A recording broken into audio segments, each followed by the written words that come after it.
textos que están relacionados con la industria musical duran 75 años, que son las productoras de audio y lo que en inglés son los performers, que en español serían los intérpretes que pueden ejecutar.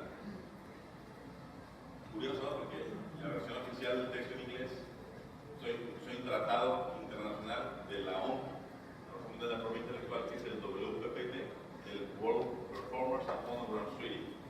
Y en la versión oficial al español, la palabra performer se traduce en dos palabras: intérpretes y ejecutores. ¿Vale? Si tuviera aquí un representante del mundo artístico, nos diría que pues el término performer en realidad es mucho más simple, porque ustedes, por ejemplo, en español van a montar una obra coreográfica, van a montar una obra dramática, una se ejecuta y otra, ¿verdad? Bueno, en el caso de una se interpreta y otra se ejecuta. ¿Vale? Un tema más semántica, pero por ejemplo, algunas obras estarían interpretando y otras ejecutando, pero en inglés es mucho más simple la vida, son dos performances. ¿Vale? Y en el caso de las otras titulares de derechos conexos que no tienen que ver con la industria musical, ahí no les llegó la revolución, entonces siguen estando en 50 años. ¿Vale? Bien, vamos a la parte un poco más intensa. Pongan atención aquí mientras vamos a perder. Habíamos visto hace rato que la regla originaria para el asunto de la titularidad de los derechos patrimoniales es que el autor es el titular, le hace dueño de los derechos patrimoniales. ¿Estamos de acuerdo hasta ahí? Les digo esto porque muchos de los documentos que luego se redactan dicen, es que vamos a escribir nuestra carta de acción de derechos. Y ahorita van ustedes mismos vamos a descubrir juntos si lo que realmente ocupan es una sesión de derechos o es otra cosa. Porque en la mayoría de los casos no es conveniente que sea una sesión de derechos en lo que redactan. ¿Vale? De hecho, en la gran mayoría de ustedes, de los casos de ustedes, no va a ser aconsejable una sesión de derechos. Dice, ya vimos esta regla originaria, pero también resulta ser que, siguiendo esta regla en la cual yo que soy el creador de la obra, soy el titular, puedo transmitir la obra, y la ley me permite que sea mediante lo que se llama un acto inter vivos o mortis causa. ¿Okay? ¿Qué es un acto inter vivos? Es un contrato, por ejemplo, entre dos personas que están vivas. Y un acto mortis causa pues, es un acto que deriva de la muerte de la persona. En el segundo caso, los actos mortis causa, ¿no? Se trata pues, de que las obras son parte del testamento, o pues murió sin testamento y tiene que abrirse el juicio sucesorio y todo lo demás, ¿sale? Si no, vamos a entrar a aburrirlos en detalles de tipo que son voluntarios. O acto intervivo quiere decir que yo realizo un acto jurídico a través del cual yo transmito mis derechos. En ambos casos sería una titularidad derivada. ¿Qué quiere decir? ¿Por qué derivada? Porque habiendo sido yo el titular originario, ¿verdad? Lo que hago es, se transmiten los derechos que yo tengo a través de un acto que yo celebré con alguien, que soy torre mío, o porque fallecí, y entonces los tienen ahora mis herederos, sucesores, o de ¿sí se entiende hasta ahí? Okay. Pero lo que probablemente ustedes no tenían muy bien captado así en su radar, era que además de las formas hay otras. Y esto está ligado precisamente a una cosa que en nuestra ley se denomina obra futura. ¿Okay? Y las obras futuras, que no se definen en la ley, se mencionan pero no se definen, no hay una definición de qué es obra futura, por lo menos la jurisprudencia ha interpretado que se trata de obras que aún no hayan sido creadas, por obvias razones. Luego vamos a ver que esto, aunque parece muy obvio, es muy común que se le vaya a la gente a los contratos. Que sean obras cuyas características puedan ser establecidas o podríamos más o menos decir determinadas, ¿no? Y finalmente, no sería válido que dentro del acto jurídico a través del cual yo le encargo a alguien que haga una obra, se establece una obligación de no hacer consistente, no crear una obra, no crear obra alguna. O sea, por ejemplo, imagínate que yo contrato a un artista y lo que le voy a pagar mucho dinero incluye que de ahí en adelante ya no haga esculturas. Pues aunque él me sale de aquí del hotel y se pone a hacer la siguiente estructura, porque eso es completamente nulo, aunque lo hayamos puesto ahí. ¿Sale? Ahora. Oscar. Sí. Y en los casos, aplicando la analogía, cuando las empresas te dicen, después de trabajar aquí, no puedes trabajar por tantos años en tu área, ¿no serías algo parecido? Que también podría aplicar. Similar, pero ahí sí se podría, se llaman cláusulas de no competencia. Pero la cláusula de no competencia, en el caso de México y muchos países, para que sea válida, tiene que estar restringida, tiene que ser una cláusula mesurada. Por ejemplo, cuando tú trabajas en un centro de investigación, trabajas en una empresa, y entonces quisieron firmar un contrato que el ingeniero no puede, por ejemplo, hacer tal tipo de desarrollo tecnológico por tanto tiempo en tal zona. En la medida que eso sea algo mesurado, es posible. Pero aquí entonces lo conveniente es no colgarse demasiado. O sea, si yo pongo una cláusula demasiado abusiva, aparentemente estoy cuidando más a mi cliente porque le estoy dando más protección. La cláusula está muy estricta.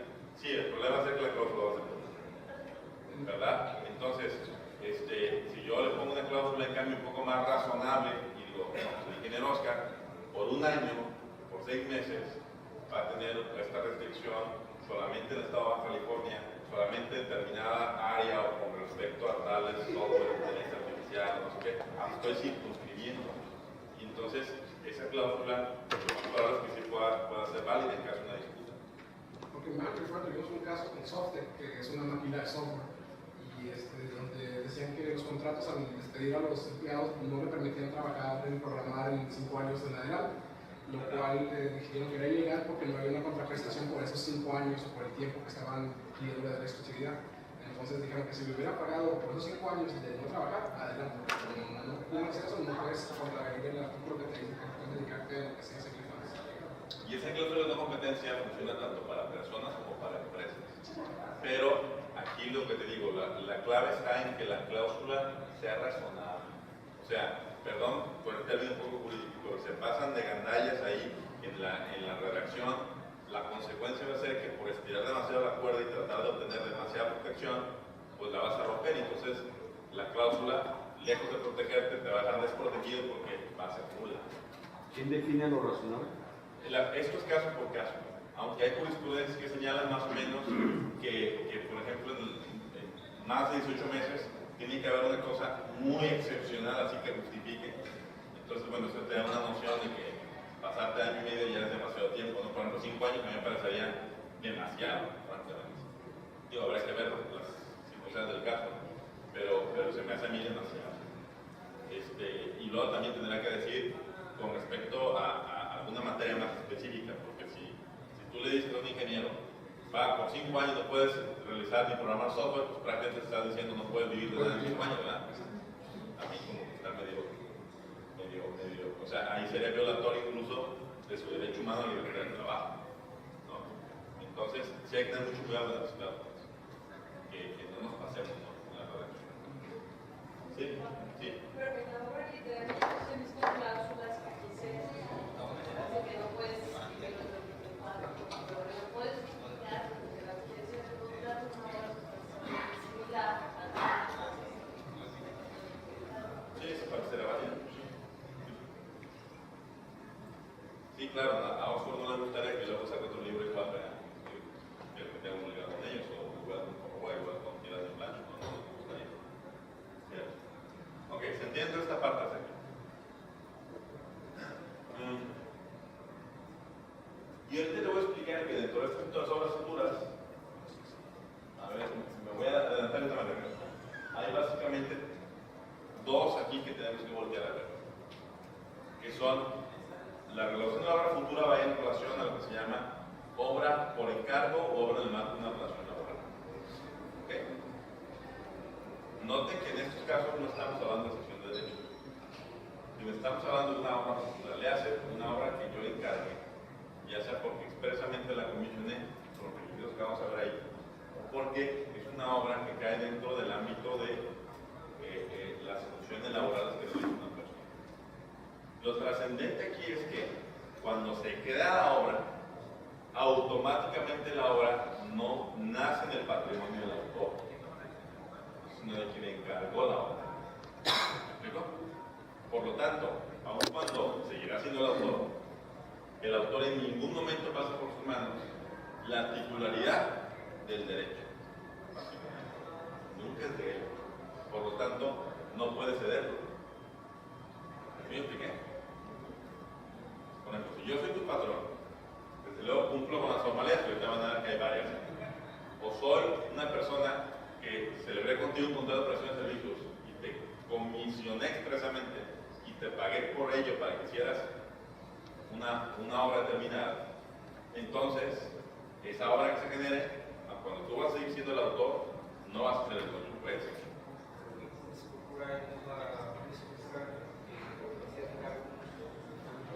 ¿Perdón?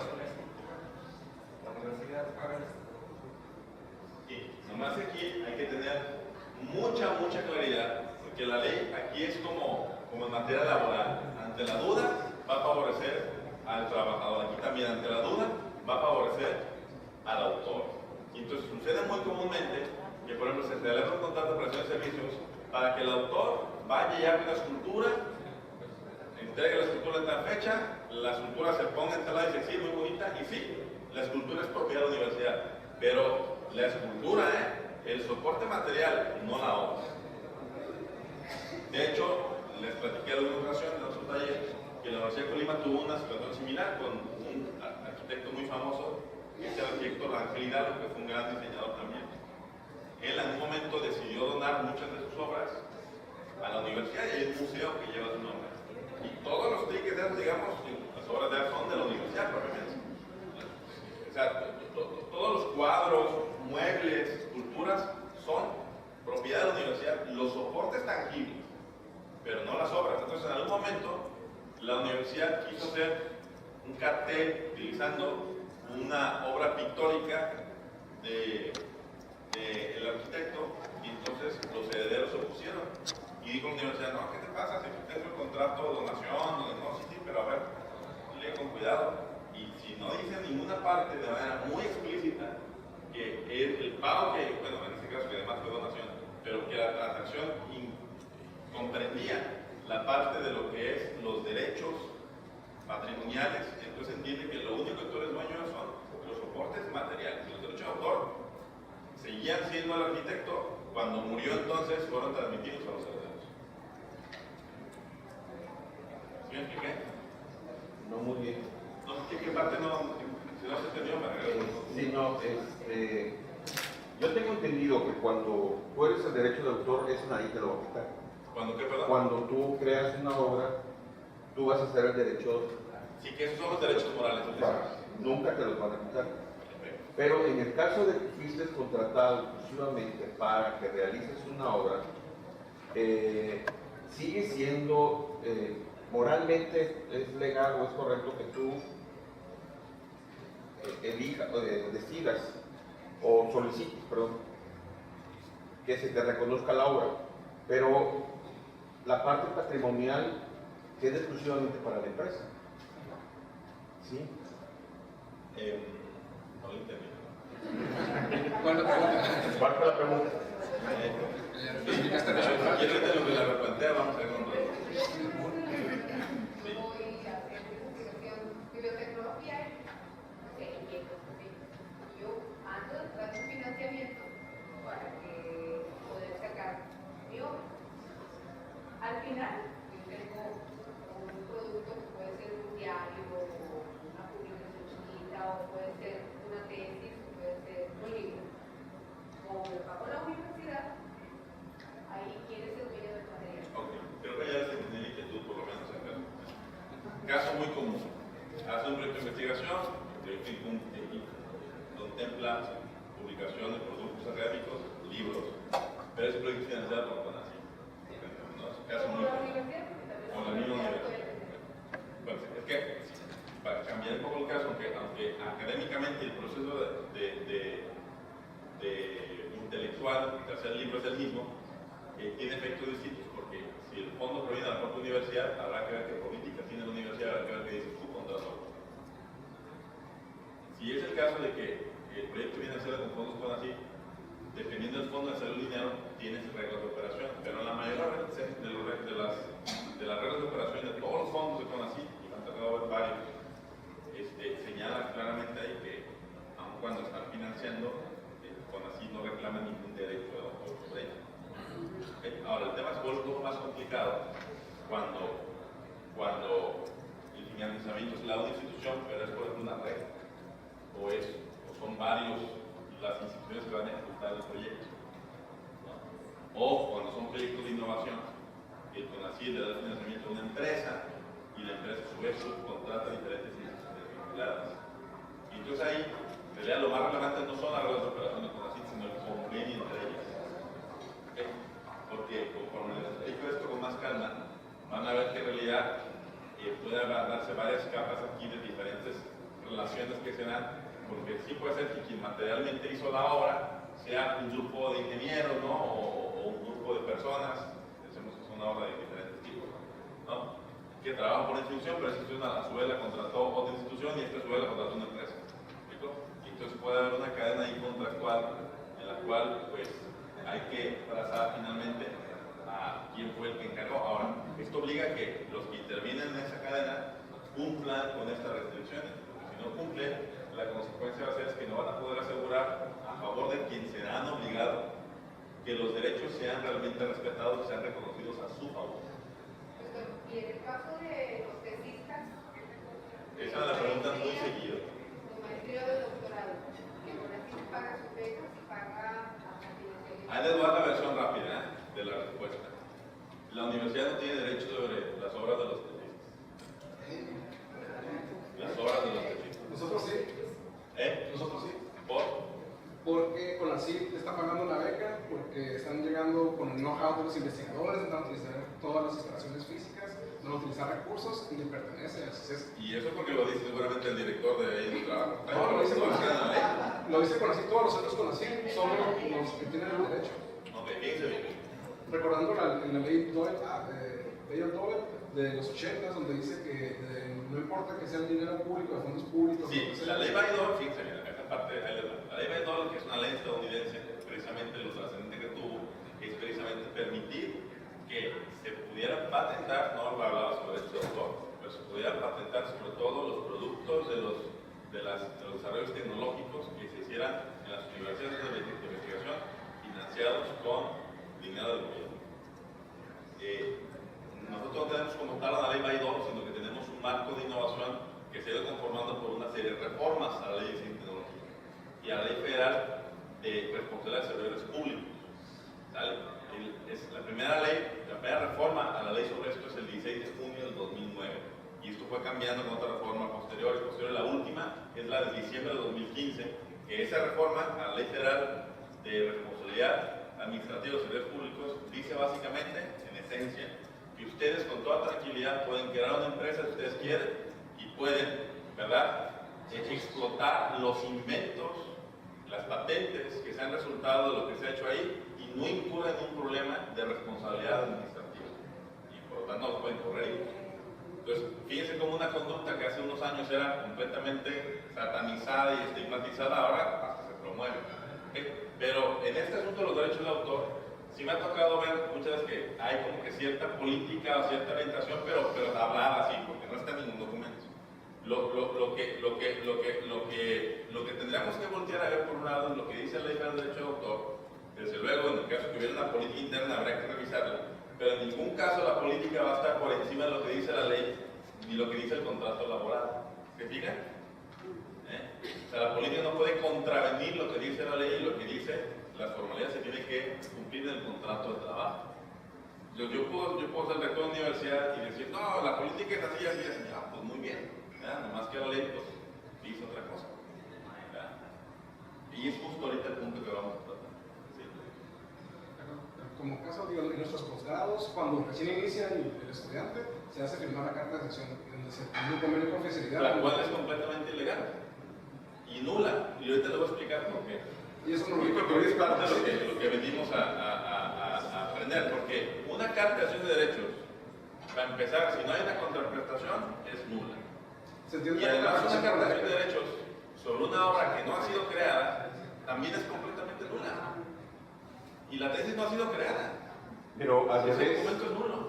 pregunta, al revés, la obra ya fue creada. Entonces no sería una acción de derechos, sería en todo caso una obra por encargo. ¿Se fijan por qué lo estoy diciendo? No, mi pregunta va porque en mi universidad se hace así, al revés, o sea, el tesista firma una carta de cesión de derechos de la obra. Entonces, hay una discusión filosófica dentro de la institución, no soy abogado, en el cual hay sectores donde dicen, bueno, nosotros pagamos al maestro, nosotros prestamos pagamos red, luz, todo para que tú pudieras crear la obra. Por lo tanto, la universidad tiene algún derecho sobre esa obra, ya que te titulaste y todo. Entonces, en mi institución lo que piden son dos puntos principalmente, pero ya están metiendo el tercero, que es el poder tener el derecho patrimonial de poder hacer algo con ellos. ¿Qué les parece si para no inquietarlos con el asunto, déjenme les explico las reglas y ustedes mismos me ayudan a responder? Ustedes mismos me ayudan a responder. ¿Sale? Pero primero vamos a ver las reglas. Porque si no, va a ser como que los trato de convencer una cosa que yo digo y no es que yo la diga. Ahí está.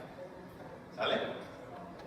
Ok, vamos a ver. Primero, vamos a conocer las reglas de esta figura que es alternativa, o sea, es una figura distinta a lo que comúnmente conocemos como cesión de derechos. Y justamente es alternativa porque, como vimos hace rato, es una excepción a este asunto de las transmisiones. Por lo tanto, no es como tal una titularidad derivada. No es el caso donde yo titular, yo dueño, le derivé a alguien más un derecho que yo tenía. No, es el caso en el cual, si se cumplen estas formalidades que ahorita vamos a ver, yo autor nunca soy el dueño. Por lo tanto, no puedo, ni tengo manera de ceder derechos a nadie más, porque nunca pasaron por mi patrimonio, por mi esfera jurídica. Yo seguiré siendo el autor, siempre, y me tendrán que reconocer como tal, pero nunca voy a ser el dueño. A lo mejor después los vuelvo a comprar los derechos, pero eso es otro tema. ¿Sale? Ok, ahora, ¿cómo funciona este asunto de la obra futura? Tiene dos posibilidades aquí. La primera es obra por encargo, en inglés work made for hire, obra contratada, obra por encargo. Básicamente tiene dos elementos. Una comisión expresa, es decir, tiene que haber un documento escrito donde diga explícitamente que se le está encargando una obra y además tiene que ponerse más o menos sus características. No tiene que ser tan detallada, pero sí por lo menos referirse a qué tipo de obra es la que nos encarga. ¿Vale? Y segundo punto muy importante, tiene que ser de forma remunerada, no de manera que sea de gratis. Por muy que le rebusquemos en la razón que digan, no, sí, le vamos a pagar, pero luego renuncia, o sea, tiene que ser remunerada. ¿Sale? Por si fuera poco, la ley sobre este aspecto dice, si el contrato no es muy claro, no está bien redactado, está medio así leonino el asunto, cualquier cuestión de falta de claridad se va a interpretar a favor del autor. ¿Vale? Ahora, sobre este punto hay como que dos reglas especiales a propósito de la obra por encargo. La primera tiene que ver con el asunto de las obras musicales, donde aun cuando me haya a mí encargado que realice una obra para alguien más, que es muy común en la industria musical, por lo menos en la legislación mexicana, y esto es criticable, pero así lo ha decidido la Corte, el autor tiene un derecho de cobrar regalías por comunicación y transmisión pública. O sea que cuando la obra no sea de él, por lo menos por estos conceptos puede seguir cobrando regalías. Una cosa muy peculiar de México. Y siguiente, obras de servicio de la Federación de Estados y Municipios, que son aquellas obras de servicio de la Federación, donde aquí digamos que es más laxa la reglamentación, ¿no? Eso también, aun cuando ha sido criticado de que puede ser inconstitucional, no hay ninguna decisión de los tribunales que nos diga que así es. Y la razón de que se ha criticado que sea inconstitucional es porque básicamente el artículo 46 del reglamento de la ley, que es algo inferior a la ley, lo que hace es pone unas condiciones más light de las que señala la ley. Claro, como el patrón ahí es el gobierno, o quien encargó es el gobierno, pues sí, ¿no? Más light del asunto. Pero no hay de momento ningún criterio que nos diga que esto es inconstitucional. ¿Vale? Siguiente escenario. Obra como consecuencia de una relación laboral. ¿Vale? ¿Qué quiere decir eso? Que, como ustedes ven ahí, es un empleado que también, al empleado básicamente, ¿verdad?, se le está contratando para que realice esas funciones. Y muy importante, tiene que haber contrato de trabajo por escrito. Primer punto. Y en el contrato de trabajo por escrito, tiene que venir una cláusula que señale que los derechos patrimoniales sobre esas obras van a ser para el patrón. Entonces, fíjense cómo es muy formalista aquí la cosa. Porque si hay contrato individual de trabajo, pero no hay ninguna cláusula que habla de los derechos de autor, la consecuencia es que es michi michi. Y si no hay contrato individual de trabajo, automáticamente es como cuando le mandan un patrón y no tiene expediente laboral, ni las manos mete. Porque claro, o sea, no tiene nada de defensa, no tiene contrato por escrito, no tiene recibo, no tiene nómina, no tiene lista de ingresos, no tiene nada, ¿cómo lo vas a defender? ¿Verdad? Entonces aquí, en ese sentido, también, si no hay contrato individual de trabajo, entonces automáticamente la obra es del trabajador, aun cuando se compruebe en un juicio, por ejemplo, que sí hay relación de trabajo, porque como ustedes saben muy bien, no hay ningún abogado que quiera por lista, pero aun cuando no haya contrato de trabajo por escrito, puede ser que sí haya relación de trabajo. ¿Sí? De hecho, hay esta idea, ahorita voy para eso, hay esta idea de muchos patrones de que como si el trabajador se fuera a ir y fuera a fumar, y entonces lo que haces es no le firmas un contrato oral, no le abres expediente, y entonces pues el que está en mayor vulnerabilidad por esa circunstancia pues, es el patrón, no el trabajador en realidad. El trabajador, el escenario más favorable para él es que no tengas nada escrito. Ahora sí. Mencionabas que el contrato debe ser personal. En nuestro caso sí tenemos la cláusula de que todas las obras y cualquier resultado de nuestro trabajo le pertenece a nuestro empleado, que entonces es el derecho federal. Pero es un contrato colectivo el que viene. No lo he explicado, pero déjame para allá. La ley federal del derecho de autor señala que esto que estoy hablando debe ir en el contrato individual de trabajo, no habla de contrato colectivo. Sin embargo, la opinión de algunos, yo me encuentro ahí, es de que aun cuando no haga ninguna referencia a la ley federal del derecho de autor a un contrato colectivo, nuestra jurisprudencia y la ley federal del trabajo ha señalado de que cuando hay ciertas obligaciones que tiene el patrón, muchas gracias, si hay ciertas obligaciones que tienen que cumplirse y que esto de alguna manera se cumple en el contrato colectivo, eso es suficiente porque en realidad lo que está en el contrato colectivo se entiende como si estuviera incluido en todos los contratos individuales de cada uno. Entonces, cuando la ley federal del derecho de autor no hace ninguna referencia al contrato colectivo, y debo decir también, para externar esta opinión, que no hay un criterio que lo interprete exactamente así como te lo estoy diciendo, pero me parece que sería más o menos factible traspolar el asunto de que si hay jurisprudencia en materia laboral muy consistente que señala que cuando hay un contrato colectivo debe entenderse o suple la situación y se entiende como que hay tantos contratos individuales como trabajadores hay. Entonces yo creo que mientras el asunto esté resuelto en el contrato colectivo es suficiente. ¿Sí? El asunto es que en muchas instituciones no hay en realidad nada al respecto. O sea, me ha tocado ver y créanme que me ha tocado estar como pues, con alguna especie de consultoría o una especie de consejo, revisión con algunas instituciones al respecto, y es muy común que la institución no tenga nada de esto previsto, es muy común. Entonces, decíamos hace rato que es una buena idea ver el asunto de tener claro una política pública y hacerla manifiesta y redactarla, pero pues esta tiene que ir de alguna manera soportada en el cumplimiento de las formalidades de la ley, ¿no? Ahora, déjenme les pongo un ejemplo para ilustrar esto un poco. De hecho, les voy a dejar el caso si quieren para que lo lean con más calma. Pero hace unos cuantos años una disputa entre la heredera de Ernesto Alonso, que ustedes lo habrán conocido, el señor telenovela. Él creo que murió sin tener hijos, pero hubo una heredera que no sé si era familiar, no sé qué. Y ella demandó la nulidad precisamente de un contrato que poco antes de morir Ernesto Alonso había celebrado con Televisa.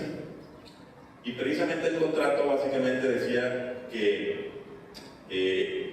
sería un montón de la titularidad de los derechos patrimoniales de varias de sus obras principales.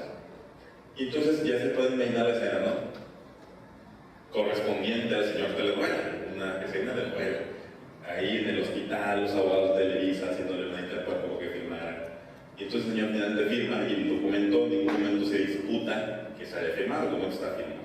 Pero parte del asunto está, por un lado, que se buscaba la inexistencia o la nulidad del contrato. No les voy a explicar las diferencias entre inexistencia y nulidad, pero básicamente el argumento era de que aun cuando se haya firmado, contravenía la ley. Y precisamente los puntos que lo contravenían era en uno de estos puntos, y uno puede pensar, ¿cómo se les pasó esto a los abogados de Televisa? Pues sí se les pasó, ¿no? Y entonces resulta ser que el contrato de cesión de derechos, ¿verdad? Y ahorita vamos a ver las formalidades que aplican también para ello, pues traía una fecha que no correspondía con esto que estamos hablando.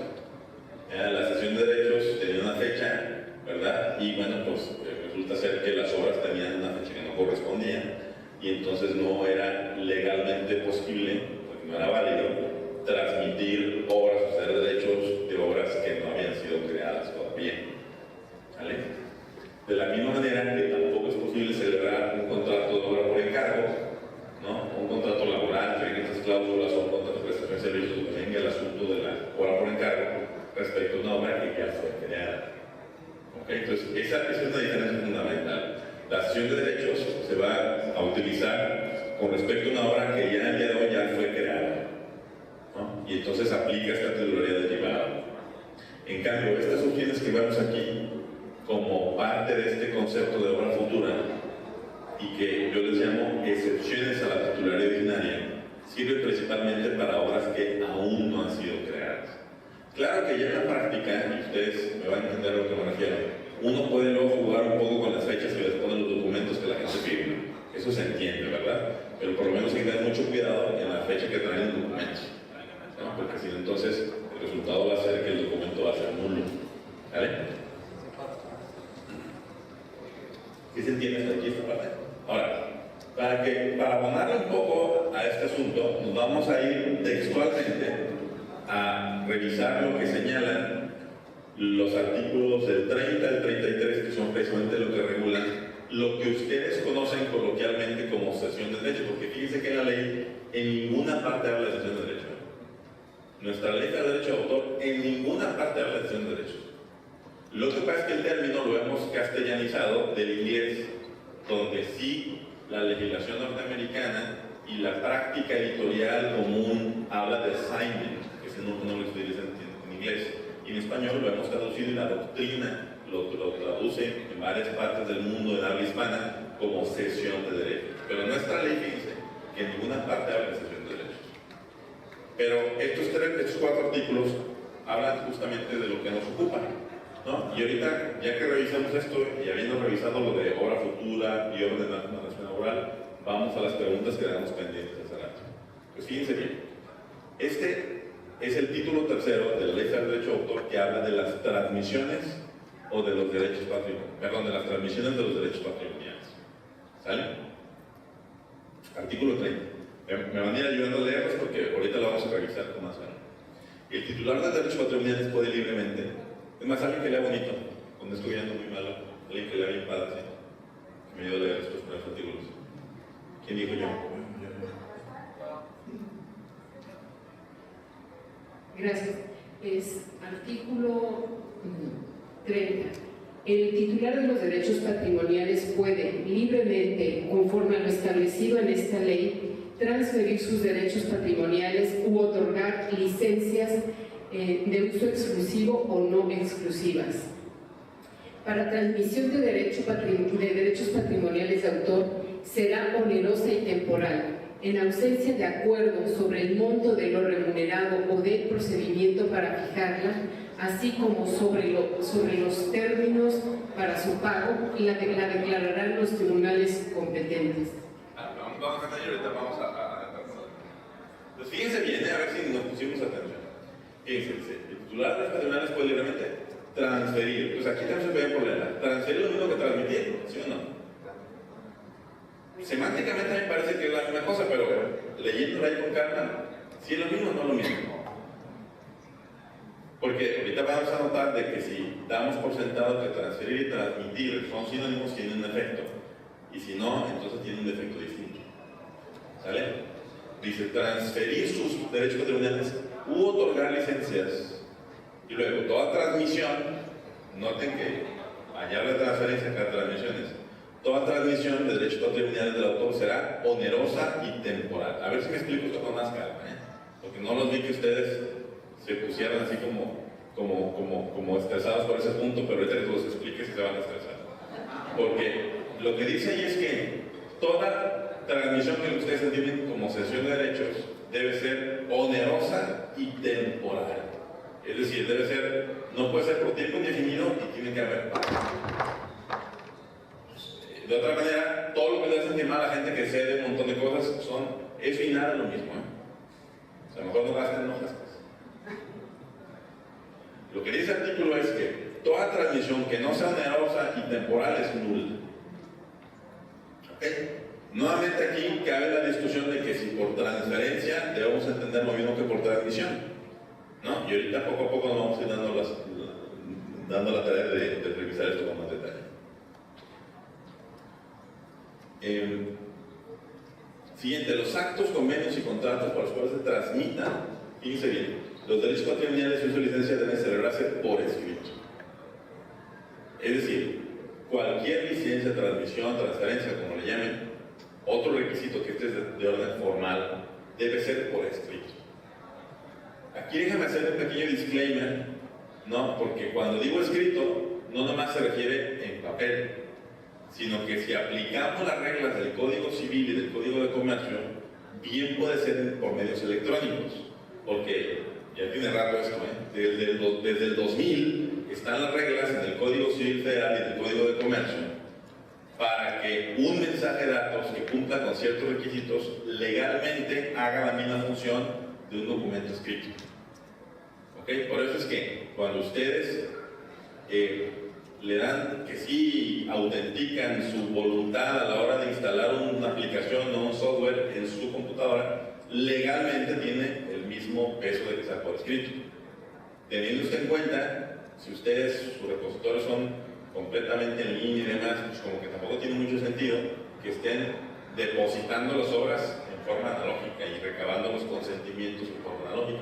Esa es mi opinión, ¿no? Claro que hay que cumplir con el requisito que sea por escrito, pero si cumplimos, por ejemplo, con los puntos de integridad, preservación y atribuibilidad o autenticación, si cumplimos con estos tres requisitos, entonces legalmente el medio tecnológico que estamos usando nos va a servir para demostrar que cumple el requisito de la forma escrita. ¿Sí? ¿Sí me explicamos? Ya los he vuelto en esta última parte. ¿Sí me explicamos? Sí, los hice bolas. Sí, por ejemplo, en el centro universitario tenemos la obra de Atanasio Monroy. Fue una donación de la familia, de los herederos, nos dieron la obra de Atanasio, pero no tenemos el derecho sobre la obra de reproducirla, ¿no? Obviamente. Y por algo para abonar a las empresas de transmisión y transferir, o sea, ellos nos transfieren la obra, pero por ejemplo para la Bienal, para un curso que hay en el internacional, queremos hacer un catálogo y quisimos poner el catálogo una de las obras que están en Palacio de Chapultepec. Pero para eso tuvimos que hacer nos tuvimos que transmitir la fotografía que tomaron la gente de Palacio y obviamente nos cobraron y decían, y dicen en el oficio que solamente la podemos utilizar para el catálogo de la obra de la Bienal. A eso se refiere, ¿no? ¿Y quién dice que tomó la foto? Allá, gente de gobierno. Okay. Porque ellos la tienen, o sea, la pintura es un mural, o sea, es un Zapata de Atanasio Monroy que pinta en el Palacio de Chapultepec y obviamente no hay una reproducción. Entonces ellos toman la foto, nos mandan el hecho que se puede utilizar para reproducir el catálogo, pero tienen que pagar una cantidad y solamente la podemos utilizar esa obra para ese catálogo. Este año, que es el que va a Sí, ser. está bien, lo único que te habría que tener en cuenta es de que, si le entendí bien el ejemplo, la obra fotográfica, que es una reproducción de la obra pictórica, ¿cierto? A su vez, es una cosa que se llamaría en los términos de la ley una obra derivada. ¿Qué quiere decir una obra derivada? Que para la explotación tiene que estar subordinada a la obra original. O sea que los señores tomaron la foto, tuvieron que haberle pedido permiso a los titulares de la obra originaria para entonces poder permitirle, autorizar o no en su caso a usted. Como está dentro de un inmueble a nivel federal, que está en patrimonio, Ah, está disponible. Quien nos firma es el INAH. Okay. O sea, ellos nos dan nos transmiten a la obra bajo ciertas características y solo con esa temporalidad de poder usarlo y obviamente con una cuota correspondiente.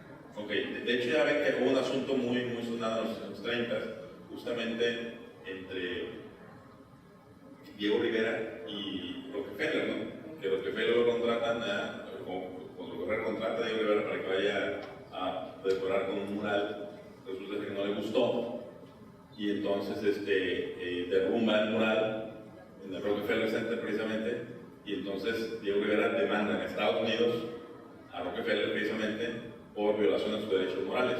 Noten que en esa época Estados Unidos no era parte todavía del convenio Berna, por lo tanto perdió Diego Rivera. Pero fue uno de los primeros asuntos de alto perfil que se litigaron en Estados Unidos con relación a los derechos morales, ¿no? Pero sí, lo único que habría que tener en cuenta aquí es que aun cuando esté disponible desde un lugar público, habría que revisar un poquito si las fechas dan para que todavía esté en protección, es decir, no ha entrado al dominio público la obra, porque sería erróneo pensar que por el hecho de que está en un lugar accesible desde el público, entró al dominio público. ¿Me explico? Es decir, puede ser que esté accesible para que cualquier persona pase por ahí y si quiere le tome foto, pero entonces puede ser que por otro lado, aun cuando ya haya muerto el autor, los herederos, pues como viste son 100 años después del autor, pues puede ser que esté vigente todavía, en cuyo caso el INAH o quien sea que tome la foto, a su vez no saldrá el problema que tienes tú, tienen que pedirle permiso.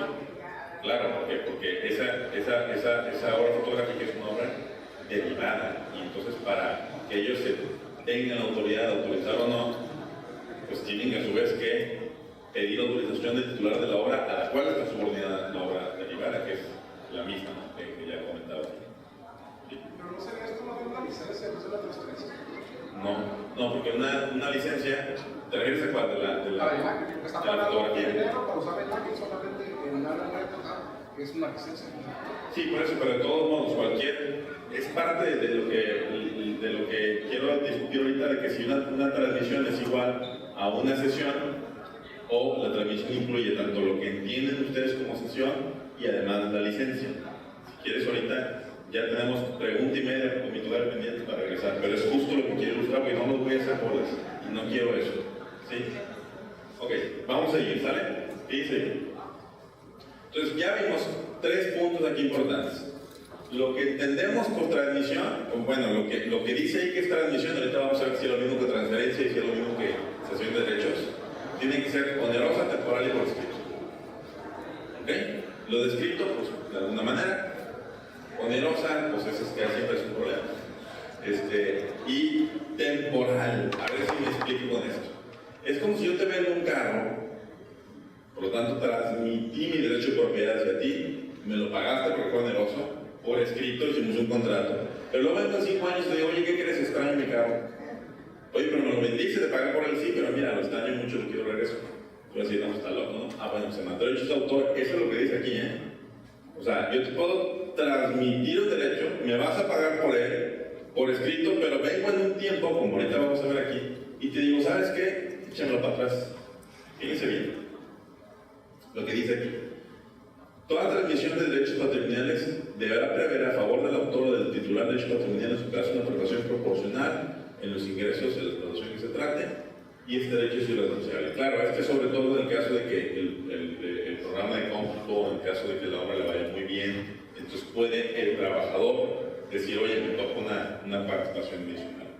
Pero acá viene la otra parte interesante. Bueno, este es más de trámite, ¿no? Que dice que todos los contratos, documentos donde se transmiten derechos patrimoniales deben inscribirse para que surtan efectos frente a terceros. Me explico, porque es un tema más legal hoy. Si yo celebro un contrato, ya sea de lo que conocemos como licencia o de lo que conocemos como cesión de derechos, ese acto jurídico nos obliga a nosotros, pero los demás no tienen nada que ver. Para que ese acto surta efectos frente a terceros, tengo que inscribirlo. Y la mecánica de esto es igualito a cómo funciona el registro público de la propiedad de los inmuebles. La razón de que existe el registro público de la propiedad de los inmuebles es para que no le venda mi casa a ella y luego el mismo día o simultáneamente se la venda a otra o más personas, y entonces yo la misma casa la vendí varias veces y no se dan cuenta. ¿Vale? Entonces, la razón de cómo existen las reglas en materia inmobiliaria en el registro público de la propiedad es de que fíjense cómo es aquí la cosa. La que gana no es el primer acto que se celebró, sino el primero que se registró. ¿Okay? Eso quiere decir que yo a lo mejor celebré primero con ella la compraventa, me pagó y todo, me embolsé el dinero, luego al día siguiente voy con ella, celebro otro contrato de compraventa, lo inscribe primero y ella es la que se queda con la casa, con ella. ¿Te fijan? Ok, si eso es posible hacerlo con casas que están ahí, ahora imagínense lo que es posible hacer con derechos de autor, que es algo más inmaterial. Entonces, por eso es que, dependiendo, claro, es un gasto y demás, pero es aconsejable inscribir, sobre todo cuando es un contrato con ciertas reglas. Pero luego vamos a otro punto que tenemos aquí pendiente. Dice, a falta de estipulación expresa, toda transmisión de derechos patrimoniales se considerará por un término de 5 años. ¿Se fijan? Entonces, si entendimos transmisión, bueno, dice ahí transmisión. Hace rato ustedes decían, transmisión y transferencia no es lo mismo. Pero creo que casi todos hace rato coincidían en que transmisión era lo que coloquialmente llamamos cesión de derechos.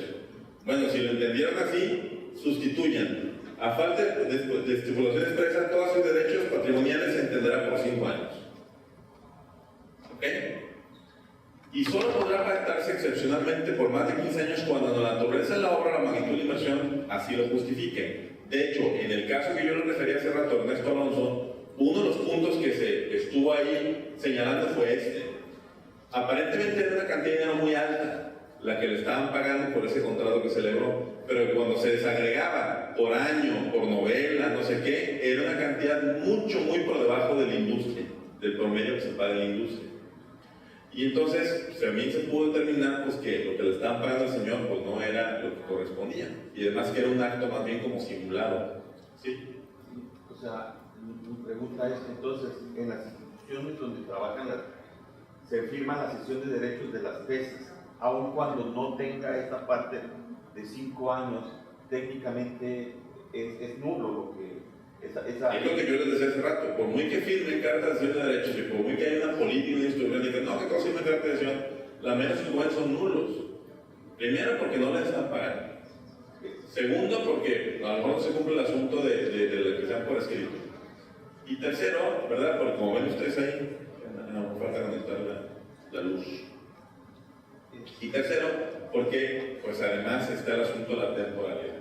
Sí hay un documento, pero nunca le pagaron al alumno o a los tesistas, por lo tanto es nulo. Claro. Y lo temporal, en el peor de los casos, aun cuando se valiera, son por 5 años. En el peor de los casos. Ahora, con esto ustedes leyeron, y ahorita voy para una pregunta. Cuando ustedes leyeron, vamos a tratar de organizar nuestras ideas, ¿sí? Porque los veo unos así un poco revolucionarios, ¿verdad? Para los que entendieron que transmitir era como el género, ¿no? O como la categoría principal y tenía 2 subcategorías, que eran transferir y licenciar. La consecuencia de los artículos que leímos, de leernos de esa manera, interpretarnos de esa manera, sería que toda cesión de derechos, como todo licenciamiento, les aplicaría, todos serían transmisiones. ¿Sí me expliqué? O sea, si entendemos que es lo mismo, entonces, más bien, que entendemos que transmitir es el género y se divide en 2, transferir y licenciar, pues cuando la ley habla de que hay ciertas formalidades que aplican a la transmisión, esas formalidades se aplican tanto a lo que llamamos cesión de derechos como a lo que llamamos licencia. ¿Sí me expliqué? Consecuentemente, no hay licencias gratuitas. Sería nula una licencia gratuita. Y consecuentemente también sería nula una cesión de derechos que no tenga señalado un plazo. ¿Ok? Claro que visto así, se vuelve súper complicado gestionar los derechos de autor. Ahora, hay otra manera de leer esto, que en realidad un poco hay un tema de mala redacción también, que es la verdad, ¿no? Pero que licenciar es un supuesto completamente aparte. Y en realidad transferir y transmitir son dos palabras que con toda la mala redacción son usadas de manera sinónima. Entonces, visto esto así en este segundo supuesto, lo que llamamos cesión de derechos, que en la ley se llamaría distintamente transferir o transmitir, ahí sí le aplica el asunto de la onerosidad, temporalidad y por escrito. Sigue siendo estricto porque seguimos teniendo el problema de que con una cesión de derechos, pues tenemos que tener mucho cuidado con la temporalidad, además de los otros dos requisitos. Pero por lo menos nos deja abierto el asunto de las formalidades. Para la licencia, es decir, la licencia bastará con que sea por escrito y si así lo quiero, lo inscriba en el registro público de la propiedad. Pero no estará sujeto al asunto de la temporalidad, ni estará sujeto tampoco al asunto de la onerosidad. ¿Sí? Por lo tanto, leído así, sí es posible licencias por tiempo ilimitado y sí es posible licencias gratuitas. Si no leyéramos la ley de esta manera, las licencias Creative Commons, por ejemplo, Open Source, Generic Public License serían absolutamente ilegales todas. ¿Okay? O por no decirlo muy drástico, serían actos jurídicos nulos.